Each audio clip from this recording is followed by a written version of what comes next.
Hi అండి, అందరూ ఎలాగున్నారండి? బాగున్నారా? నేను మీ భవానీనండి. ఈరోజు సండే కదండి. సండే స్పెషల్ వచ్చేసి మా ఇంట్లో చికెన్ గ్రేవీ, అదే చికెన్ పులుసు అంటారు. ఈ చికెన్ పులుసు వచ్చేసి నేను పూరీలలో కానీ చేశాను, పూరీలు చేద్దామని. మా బాబు అయితే చిన్నబాబు వారం రోజుల నుండి పూరీలు అంటున్నాడు. ఇంట్లో పిండి అయితే అయిపోయింది. బయట షాప్ నుండి తీసుకొద్దామని వెళ్తేనైతే షాప్లో అయితే పూరీ పిండి అయితే అయిపోయింది.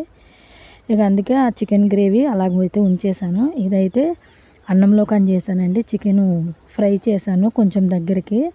మా ఇంట్లో ఇవాళ వచ్చేసి చికెన్ పులుసు, చికెన్ ఫ్రై అయితే చేశాను. ఇదైతే అన్నంలో కానీ చేశాను, అదైతే పూరీలోకి చేశాను. పూరీలు అయితే క్యాన్సిల్ అయింది.